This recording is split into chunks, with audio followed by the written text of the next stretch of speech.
Tom, last weekend, I was watching an old favorite movie of mine. I was watching Field of Dreams.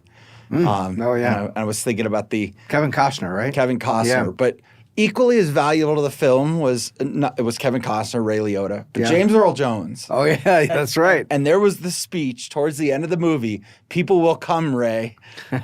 People will most definitely come." Yeah. And he was talking about just the history of the love of baseball. And it's something you and I can relate to. We're both big baseball guys. Your son is a senior this year, playing in his last year of high school baseball. As his season opener tomorrow, actually, I'll be watching. That's right. So Nothing like some high school varsity baseball. I miss that. Yeah, it's great stuff. So we're talking about baseball, and obviously Major League Baseball came down with some big news this past weekend. Yeah, they're pulling out of Georgia. They're leaving Georgia. I don't know that they've announced yet where they're going to move the All-Star game to, the All-Star game to. Early reports are it's going to cost the Georgia economy somewhere around $100 million in tax revenue and in business revenue, the hotels, the travel, the restaurants, everything that goes along with doing that. And you know, I actually didn't check, but usually when they do this, it's right around the time that a stadium gets rebuilt. So I suspect, I don't know when Brave Stadium was built. I know they had a new stadium sometime around 2001, 2002. They got a new stadium. I don't know if they've had a new stadium since then. I was going to tell a story, but I don't want to divert so far down that road. There's a cool story. The parking lot of the Brave Stadium actually has a plaque right where home plate used to be. Okay. And there's a whole thing about Hank Aaron. Oh, wonderful. Because Hank Aaron broke so many records in that stadium. Right. They wanted to preserve, even though they were tearing down the stadium, build newer, better. Well, it's in the parking lot. It's in the parking lot. They built the stadium right next door to where the old stadium was. Gotcha. That's how they're doing these things. Yeah. And I didn't want to go this far down, but that was one of my favorite things about visiting the Brave Stadium was you're walking through the parking lot and there's a plaque dedicated to Hank Aaron, and it's the home plate, and it talks about his home run record and everything else, which I still won't accept that Barry Bonds really broke. Since you're telling baseball stories, Dave, I'm going to tell one before we get to the ridiculousness of what Major League Baseball is doing right now. In an earlier iteration of my professional life, I was out in Claremont, California, at the Claremont Institute, which is a small think tank out there. And I was one of the team. We launched the Claremont Review of Books in 2001. And the whole idea of the Claremont Review of Books, it was supposed to be high-minded, serious, intellectuals reviewing other intellectual books and things like this.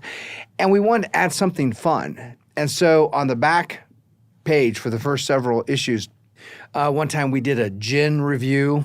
We would do alcohol reviews, right? Lighten things up a little bit. But my favorite was there was a guy who had been, I think, to almost every major league stadium. Yep.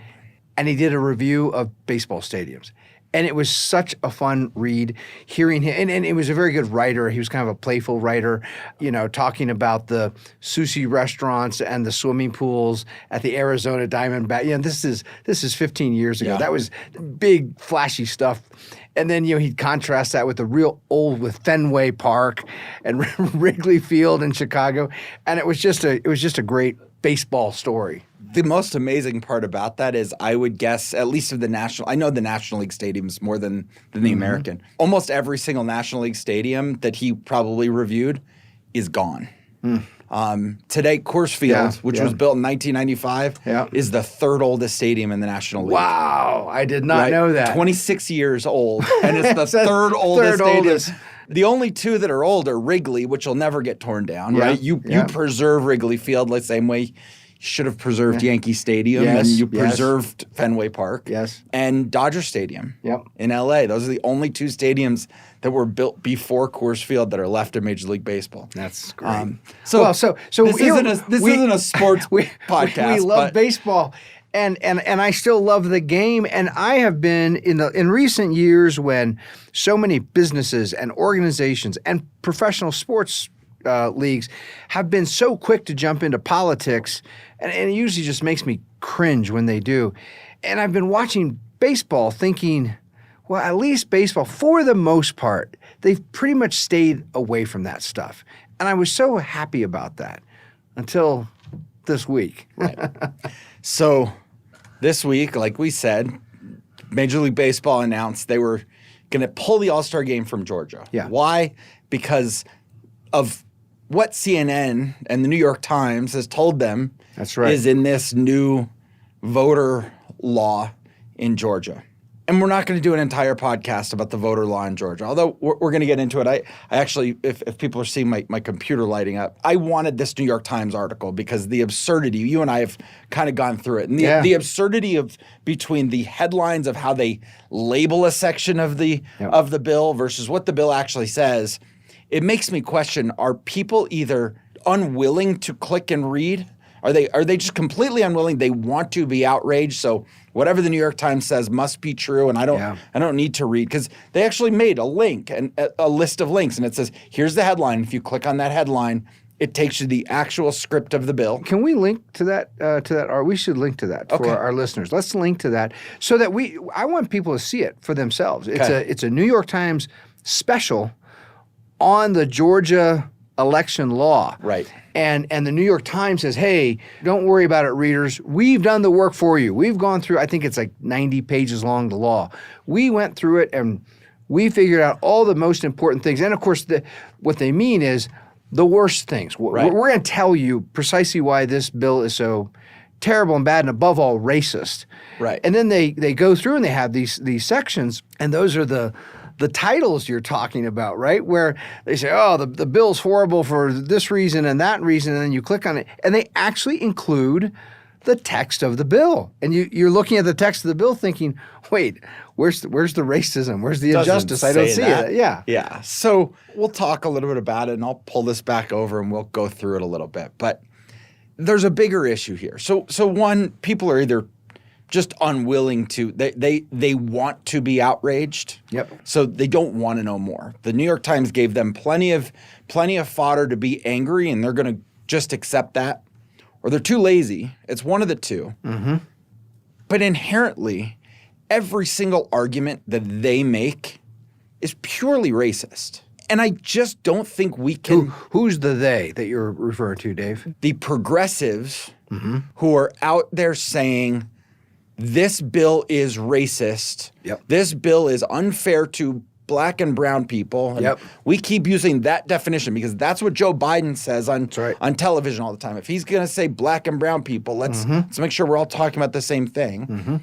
The things that they claim are racist against black and brown people, I read it and I say, you think they're incapable? Well, let's spend a little time here. Let's break this apart a little bit. You've read the article. You've read through most of the bill. Is there anything in the Georgia law that says people with dark-colored skin are prohibited from voting? No. Anything remotely close? In fact, are there any categories of skin color? Does the law prohibit any groups of people based on their skin color from doing anything? Nope. I'm a political scientist, so I study these things. I've looked around. Today in the United States, you can't find one jurisdiction, local, state, or national, that has any laws that prohibit any groups of people from voting based on their skin color. So, so there's no overt, clear racism or racial classifications at all. And let's be clear, this isn't even the 1950s and 60s again, where it's quote unquote separate but equal. Right. They're not even saying this is a black voting booth and this is a white voting booth. This is where brown and black people go to vote and this is where white people go to vote. Right. And that at this voting center, you can only do this, but at this voting center, you can do all of these things.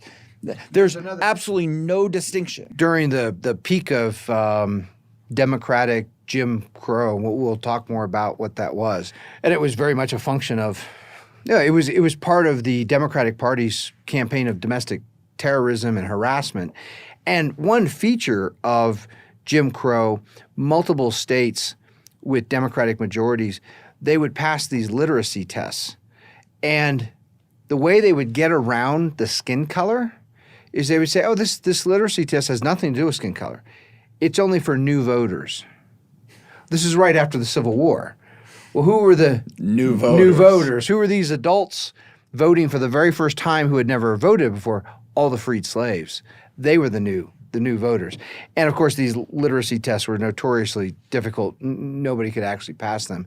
And it was, a backdoor way to try to prevent a certain class of people from voting. But there's none of this in the Georgia bill. This is race neutral. It applies to all citizens. It applies to all voting places, polling places. Yep.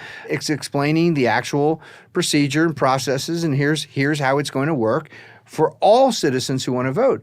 So if the bill applies to all citizens equally, everybody has to do this, must do this, and may not do these things in order to vote. How can that be racist?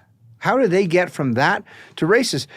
The only thing I could think of is they must assume there are certain groups of people who can't do the basic things to vote that other groups do. Well, that's been their assumption for years, right?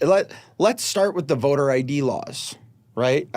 Last week we talked about vaccine passports. Yeah. And we had our commentary and our feelings about vaccine passports. Right.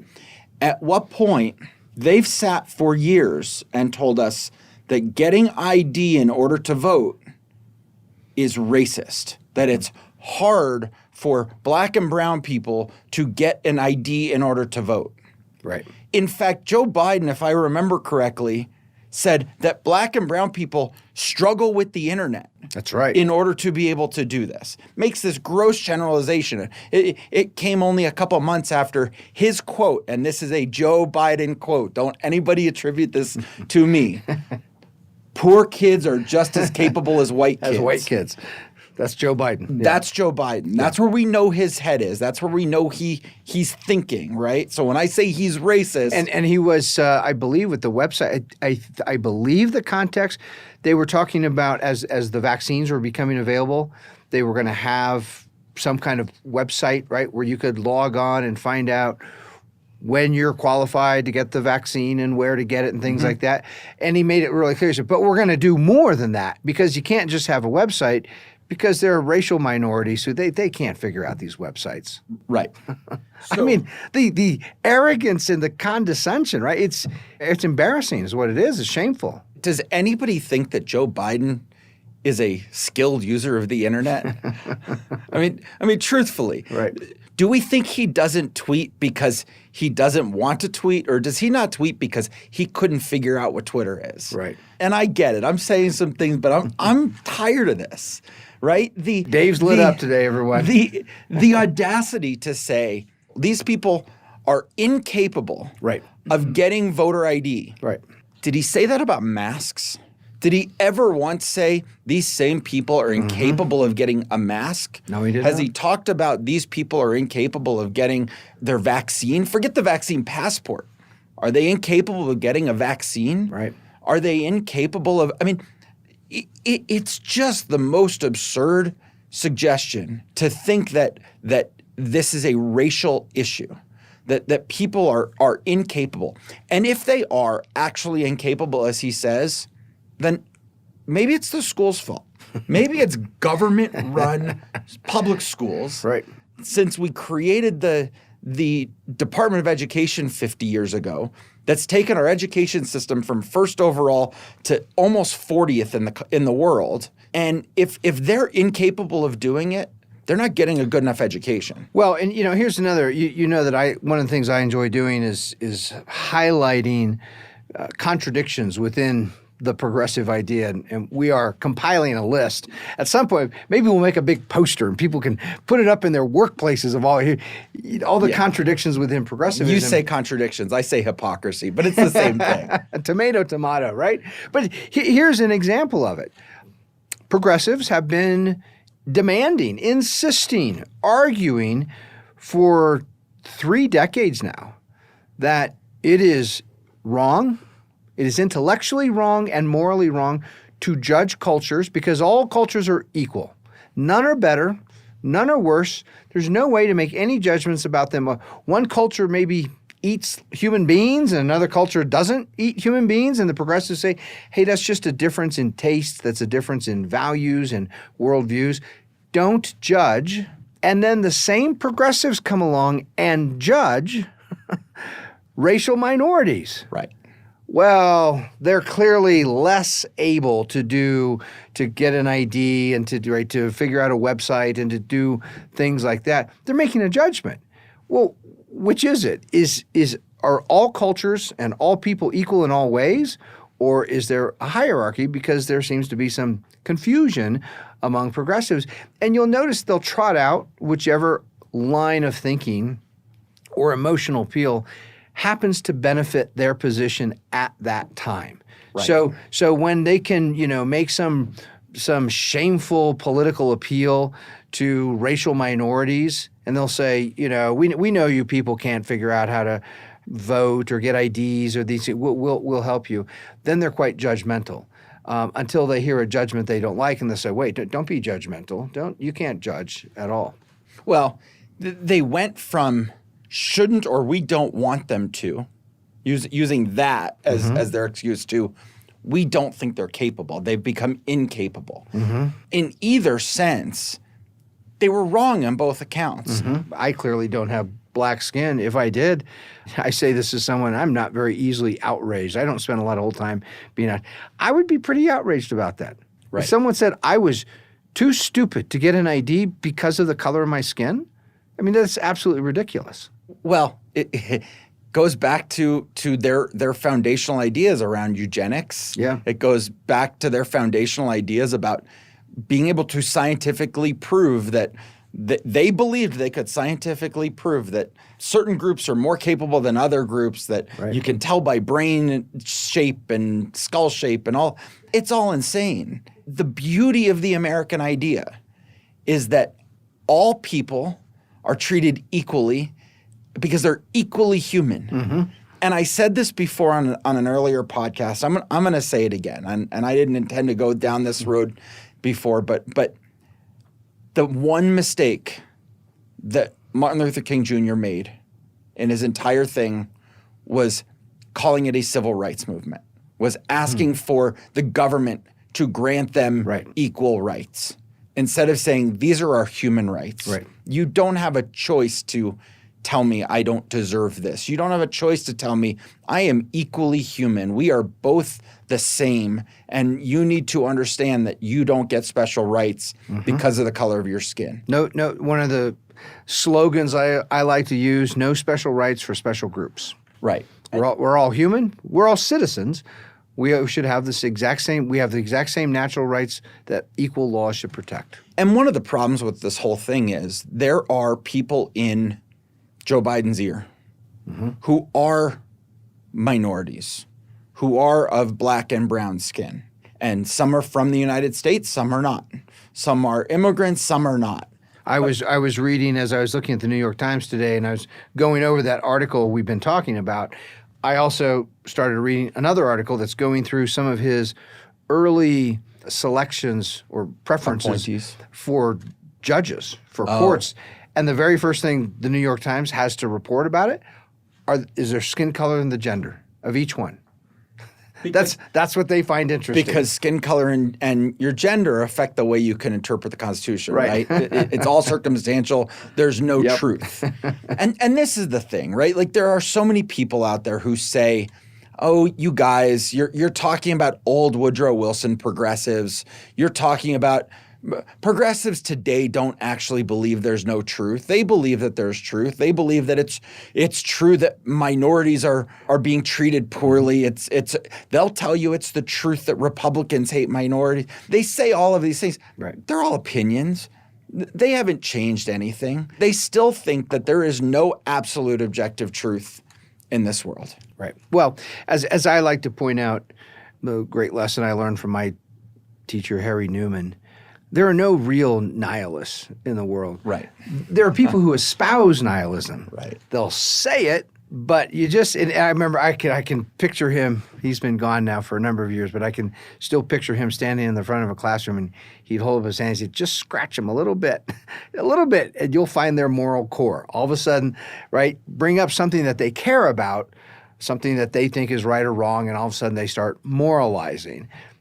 But when they're pontificating, They're out there espousing views of relativism and nihil. There's no right and wrong. It's all just a matter of perspective. And so, this is another one of these great big part of this big bundle of contradictions and hypocrisy that make up modern day progressivism. I think it's worthwhile for us, if you're willing. I think we spend a little bit of time talking about sort of the evolution that has happened, the growth in society, the changes that have happened to law. We live in a progressive society today. We've said we're at the most progressive time ever, which means our laws, according to progressive tradition, according to progressive ideology, they are intended to evolve. So the laws have evolved under progressive leadership.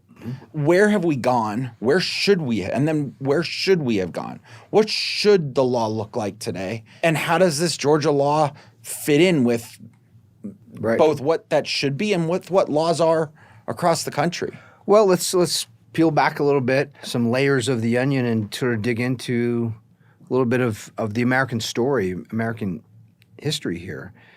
Because at the core of these controversies is a subject that it's an important subject. I don't want anyone to think we're dismissing racism, because we're not dismissing racism, or I actually I prefer the phrase racial injustice, because racism, like any kind of ism, is an opinion, is a belief, is a view.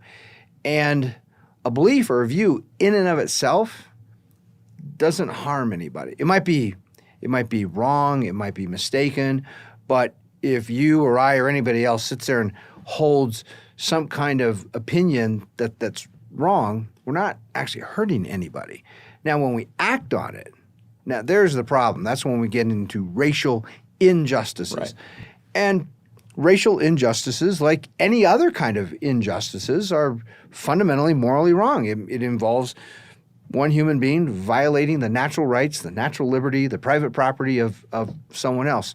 And I want to bring our listeners back to sort of a big theme of the Vino Veritas Society, and that's the theme that America was founded with this idea, and the American ideas. It's a beautiful idea. It's perfect. It cannot be improved.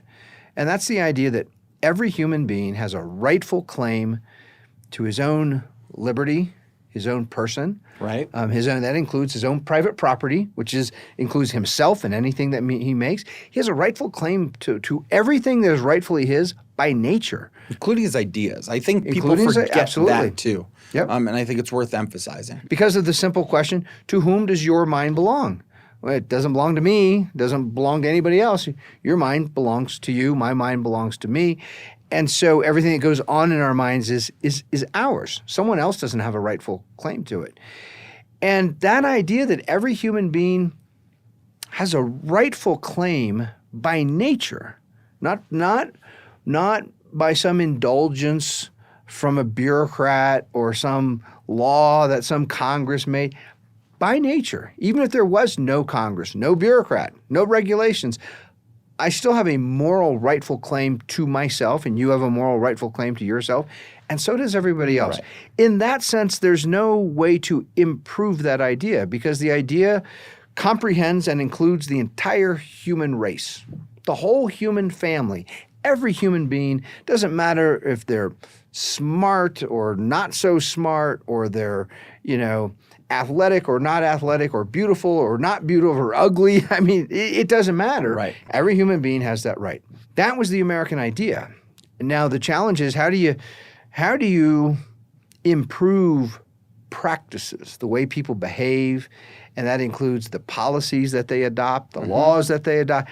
How do you improve those things to get up to that level of the idea?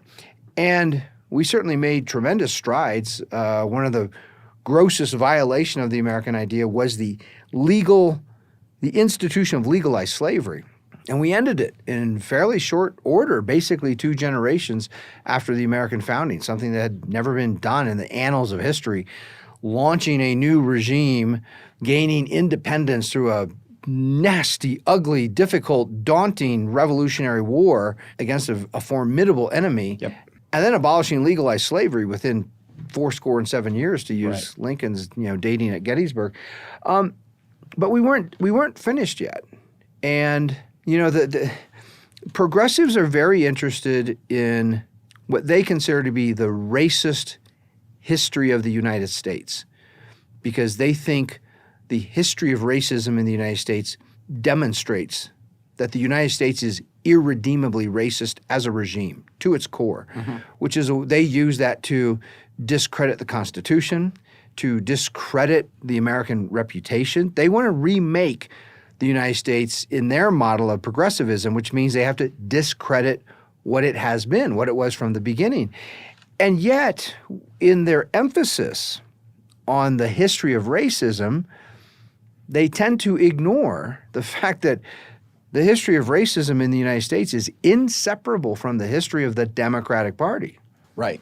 The two are tied together. You can't pull them apart. There is no long train of racial injustices over here, and then the Democrats were doing a few things. No, this was the Democrats. This was the party of slavery. This party was formed and grew to its peak in the middle part of the 19th century to preserve the institution of black slavery.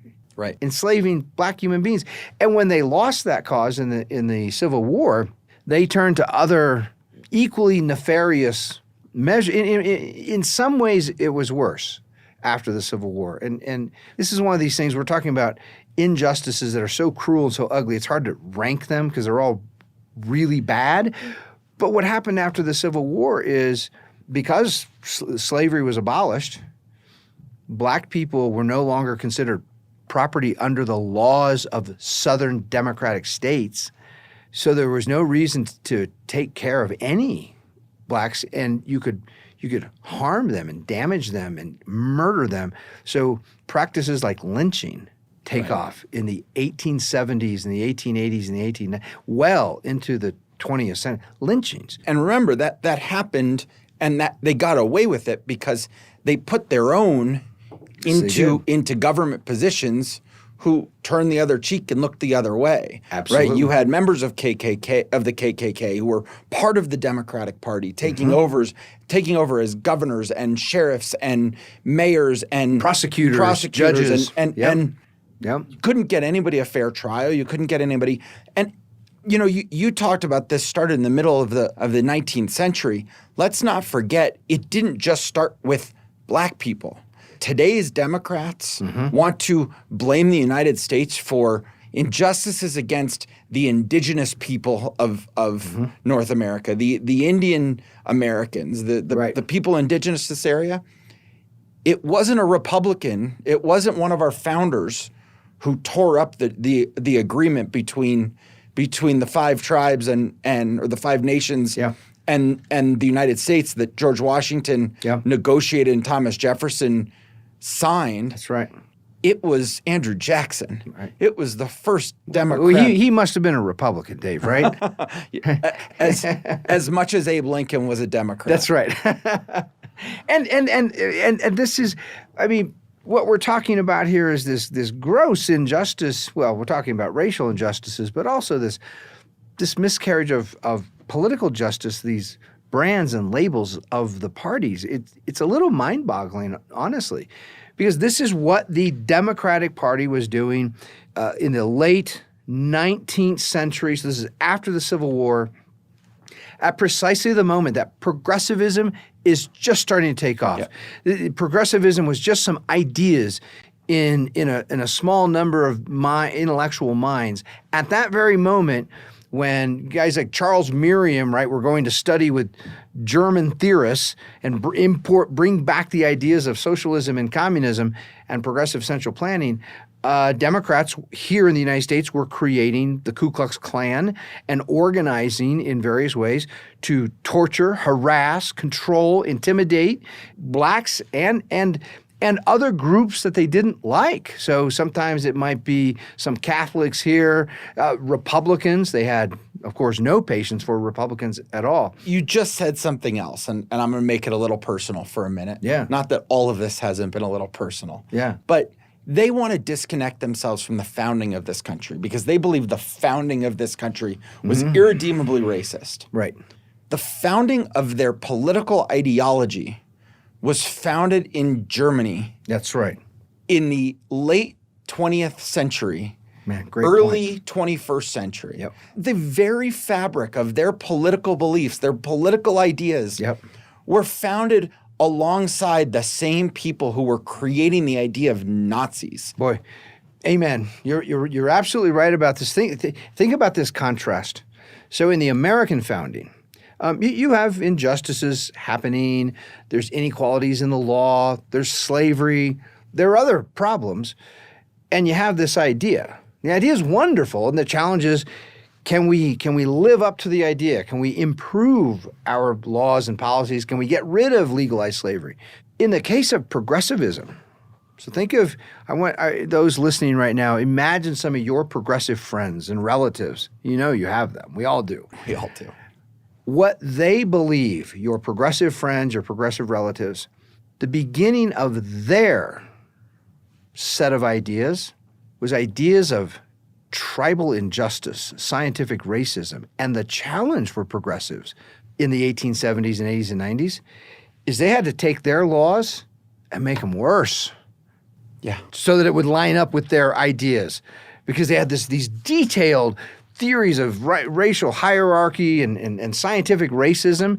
And so how do we actually do this? How do we build camps using kind of the modern factory system as a model, but we're not going to be producing machines or cars or TVs. These are going to be camps of death. Right. How can we use the modern assembly line technology to produce death on a widespread scale of inferior races? That took some doing. You actually had to change some policies and lower practices to get down to the ugly idea of the progressive idea. You're absolutely right. And they engaged private industry to do this. There are books starting to come out about IBM's role in the Holocaust. I don't know if you've seen any of this. It was not really known until the last 15 years or so that all of the numbers, the tattooed numbers, they were codes. If you had this number, it meant here's your gender. This number identified your skin color. This part of the number identified where you were from, how old you were. Every number had a significance. And they were preparing for the modern progressive affirmative action policies. Absolutely. Yeah. Absolutely. Wow. Well, you're absolutely right about that. That's what was happening there in the late 19th century, early 20th century. And then progressives were not satisfied. The Democratic Party was not satisfied with mere private terrorism and harassment and intimidation and all. And it was horrifically ugly. I don't want anyone to think we're ignoring that. I just want to get into the gory details. But the murder, rape, arson with children inside homes, the lynchings, the famous, I'm drawing a blank, the famous jazz singer, she sung, it's a wonderful song, Strange Fruit by Billie Holiday. Oh, and what she's singing about, this strange fruit hanging from trees, it's black corpses, including children. Mm-hmm. It looks like, strange fruit hanging from the trees. This is what was going on. And at the same time, progressive Democrats started to adopt policies and laws so that they could actively keep black people from voting, keep them from having any kind of influence. It should come as no surprise to anyone who knows anything about American political history. After the Civil War, during Reconstruction, so Republicans were basically occupying southern states and controlling their state governments. And so this is when the first laws were being passed at the state level to make sure that freed slaves, now freed men and women, could vote. To nobody's surprise, they were all voting Republicans. And in fact, many in Georgia, for example, you had something like 24 black men ran for the state legislature and won. They were sitting there in the state legislature as Republicans, right, elected to office. And Democrats said, well, we can't have this. We can't have all these newly freed black people voting, especially because they're voting for Republicans. Right. And this is part of what Jim Crow was all about, creating laws and practices so that they couldn't vote. Things we talked about earlier, literacy tests, or they came up with poll taxes. You had new voters. And none of this ever applied to repeat voters because those are white people. It wasn't equal application of the law. That's right. It was not. It was not. And they would charge new voters. You had to pay a special tax, and if you were poor, you couldn't afford it, so you just didn't vote. This was going on throughout the early part of the 20th century. And part of what, today, progressives are so quick to call everything racism, including things that have nothing to do with race at all. And it seems like they're ignoring the actual good that Americans, that in large measure Republicans, caused to happen in the course of the 20th century. Sure. Americans got rid of those Jim Crow laws. There are no literacy tests. There are no poll taxes for new voters or voters of, one skin color group, and that doesn't apply to any. None of this stuff actually exists anymore. And yet progressives today, they seem desperate to find racism. It's like they want to find even where there is no racism, by golly, they're going to find racism so that they can keep perpetuating this story, this label, this brand that Republicans are racist. The Republican Party is the party of racism. Well, and I'm going to take that back to where we started this whole thing. They're not looking for racism. I almost disagree with you on that.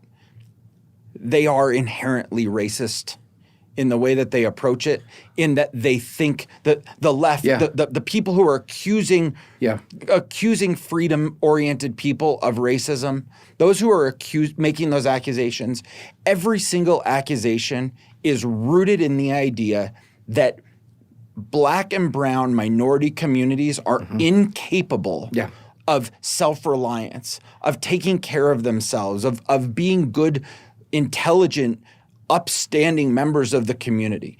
Every single thing is based on this assumption of they are not good enough. Think of our core virtues of citizenship. Right. They can't be good citizens. They can't exercise self-restraint, self-assertion. They don't have any civic knowledge. They can't be self-reliant, and therefore they need special treatment. I hope some of our listeners right now are thinking to themselves, well, hey, hang on, Dave and Tom, you're both kind of right. Put your two positions together, because I think that's the truth. You have progressives who, you're right, what they say is intrinsically racist. Mm-hmm. It is premised, the whole premise of their concern and their arguments is that these different racial groups are wildly unequal in terms of their talents and intelligence and virtue. So there's something intrinsically racist about them, and they are looking for instances, anything that they can point to that they can say that's racist, especially if it has any connection at all to the Republican Party, they're going to say racism. Yep. And that's where we are today. And it's shameful. It's time to start calling them out. It's time to start say, look, progressives, drop your racist assumptions. Drop it. And then proceed to analyze the topics you're interested in, engage in conversation.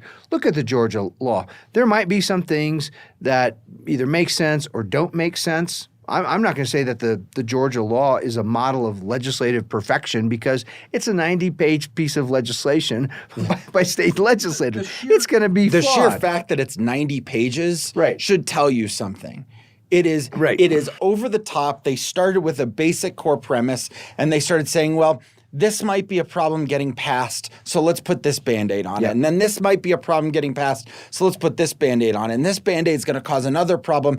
And all of a sudden, what should have been a half a page long, maybe 3-page law is 90 pages. Here's another thing about this law. Well, it's not about the law. It's about the way it's being reported by progressive journalists and then shared and discussed and vented on and emoted by millions of progressives on social media. The line out there among progressives is that this law restricts voting in Georgia. Restricts. The truth is, exactly the opposite. It expands, it makes it easier for more people to vote. I'll give you an example. Before COVID last year, before 2020, Georgia was one of the few states, they did not have drop boxes. Not all states have drop boxes. Like, you actually had to go to a voting place and turn your ballot in. You couldn't just drive by and drop it into a box. They created boxes as a temporary emergency measure last year because of COVID. But before that, Georgia didn't have those boxes. Now, this new law creates drop boxes. Right. So they're making it easier for more people to be able to vote and get their ballots turned in. And yet the headlines out there are screaming, this is restricting access to voting. It's making it more difficult. Because they spin this that the drop boxes, you're only allowed to have this many drop boxes per 100,000 people in the state, right? Of course, there's expense in setting up drop boxes. You're using property. You have to have somebody who's going in checking them. You have to make sure chain of custody is appropriate. There are all kinds of things that go into those drop boxes. If you had one for every 3 people, does that really make sense? And think about it. That actually is a challenge. That's more of a challenge for a certain group of people. It has nothing to do with skin color. It discriminates against rural people. If you live in downtown Atlanta, I guarantee there's a drop box within a few blocks at most of where you live. Yep. But if you live out in the rural countryside on a farm with no neighbors for 20 miles, you're going to have to drive a long way to be able to turn in your ballot. Right. They look for racism everywhere. And basically what has happened to this word, it's been gutted. We've taken this ugly practice of racial injustice, which is wrong. I want to make sure we're real clear about this. Racial injustice is wrong for one and only one reason, because all men are created equal. Right. Because the American idea is true, is right. That's what makes racial injustice wrong. The United States as a regime, as a nation of people, struggled mightily, sacrificed greatly in order to get rid of racial injustice, beginning with legalized slavery.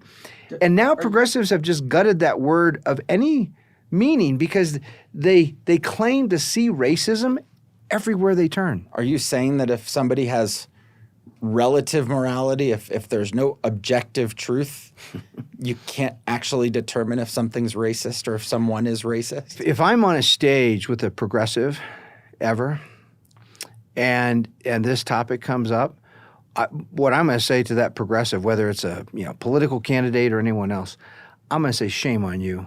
You don't even know why racial injustice is wrong. Go back and study. Go back and figure out if there's right and wrong in the world, and then come back and we'll talk about the injustices or the wrongness of racial injustices.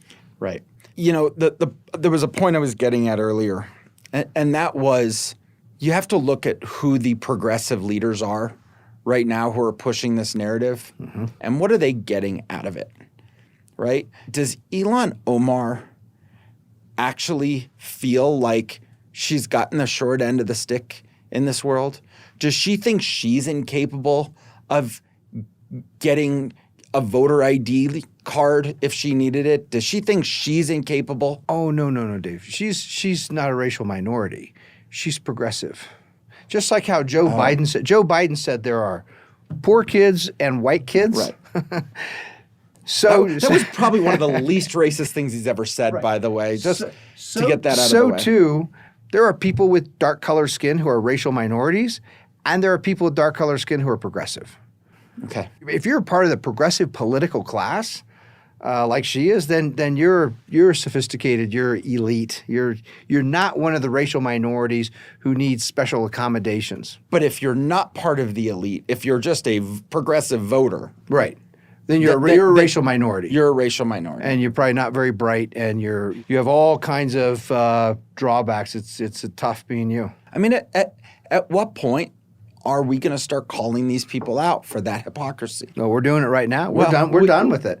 Because every time these calls of racism, I mean, there are genuine racism is a real thing. Racial injustices do happen far less frequently than they used to, and they're not institutionalized in the sense of they're certainly not legalized. We don't have any categories of laws that prohibit certain people with certain skin color from voting or receiving enjoying a trial by jury if they're accused for a crime. The only genuinely institutional racism we have today are progressive policies of affirmative action and these sorts of things, where we pass laws and say, you must have this skin color to have this job. Racial injustices, it's not like they don't happen. They do happen. And what should we demand? Well, we should demand justice. We should demand equal protection of the laws for equal individual rights. We should stand up for the American idea. Progressives should stop making up racism where there is no racism in order to advocate for more racism. There's the irony, right? I know that sounds a little convoluted, but it's true. They're racists looking for instances of racism, and what's their solution? More progressive policies, which is more racism. Which, as we've also explored, never have the intended effect that they're intended to. Oh, no. Right? So you go back to the creation, I talked about the Department of Education earlier. Yeah. The Department of Education, one of its purposes was to try to improve the level of education for all students, particularly minority students and inner city students. And how's that worked out? Yeah. That's worked out so well that 50 years later, you still don't think that person is capable of going on the internet and using the internet. You don't think that person is capable of filling out a form to get a voter ID card or is capable of doing all kinds of other things. Unless it fits your agenda that you need everybody to do, like getting a vaccine passport, getting a vaccine at all, wearing a mask. It's astounding to me that at no point, for all of the things that we've heard that they don't believe black and brown people are capable of doing, we've never once heard that they don't think they're capable of getting a mask. Right. Why? Because that was part of their agenda, part of their narrative, part of their program. Yeah. I think that the bottom line is it's time we all start standing up. It's time we all start speaking out. It's time we all start saying enough is enough. And let's be clear. Enough progressivism. Right. Enough tribalism. Enough identity politics. Enough racism. And those things they're all basically synonymous with each other. To be progressive is to be tribal. It is to divide people into categories based on skin color. It's to engage in this kind of identity politics. There's the old Reagan line, and you're going to correct me on the actual wording because I don't know it for sure, but the Reagan line about the scariest thing is government saying we're here to help. Yeah. What was his actual quote? Do you remember offhand? It's 9 words, and I think it's I'm here from the government, or I'm from the government and here to help. Right. I think that's what it is. It's the scariest 9 words in the English language. Yeah. I am terrified of how often we have heard Joe Biden and Kamala Harris tell us, We're here. We're here to help. Yeah. Hey, don't fear anymore. We're here to help. Yep. Help what? When was the last time you did anything that was better? As we wrap up, we've talked about Clubhouse a little bit, this new social media app.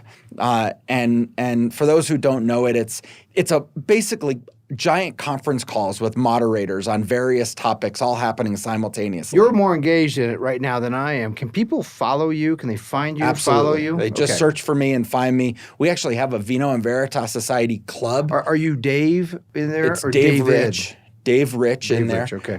And actually, it is invite only. So if any of our members do want to sign up for this and try it out, unfortunately for the moment, it's Apple only. It's iPhone only. They don't have an Android app. That's probably racist. It's probably racist in some form or fashion. Well, actually, you know what? I never thought about that, but that's a really interesting point because it started to open up in other countries. Okay. And I'm actually seeing huge floods of people signing up for this in countries where it's been known that we're out giving out free iPhones, where we think we're going to save the world by giving out free iPhones. Yeah. In places like Nigeria. It's interesting, the flood of people coming in from some of those areas. Right. So, but there are workarounds if you have an iPad, but you have an Android phone or things like that, right? I was in Clubhouse the other night, and I was in a room, and we were all talking, and I finally, I'd had enough.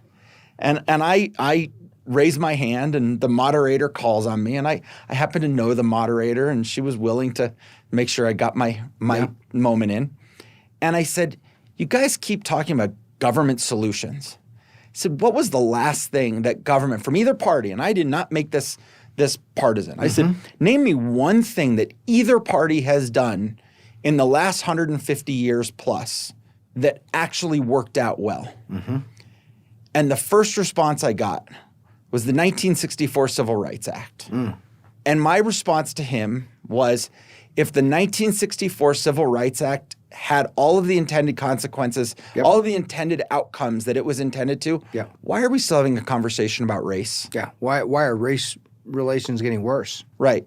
Why are you telling me, why are you sitting here telling me right now that we need to make all of these accommodations for these black and brown people who you think, not me, but you think are incapable? And I'll tell you, I have a decent number of black and brown friends. And I'm hearing from all of them because they are furious about it. They are sick and tired of the way things are being talked about. I have one friend in particular. He still remembers the day that Obama got elected. And these urban white liberals were walking down the street trying to give him a high five on Inauguration Day, thinking that he's black, so he must be happy that Obama got elected. He lost his job 2 weeks before the inauguration because he worked in healthcare, and Obamacare put his company out of business. And he's supposed to be happy because they assume he's incapable of having a job. He's incapable. He was a six-figure healthcare executive who lost his job because of Obamacare. But also think about what I was just saying about the identity politics and the tribalism. When they saw him, the very first thing they see, skin color. Skin color. He's got dark skin. Therefore, we know all these important things about him just by seeing his skin color.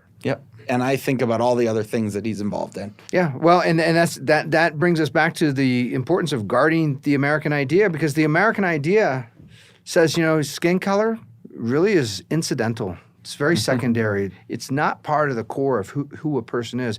Every human being is endowed with these unalienable rights, and our rights are invisible. You can't see them. You do have a rightful claim to your freedom and your property, but you can't see it.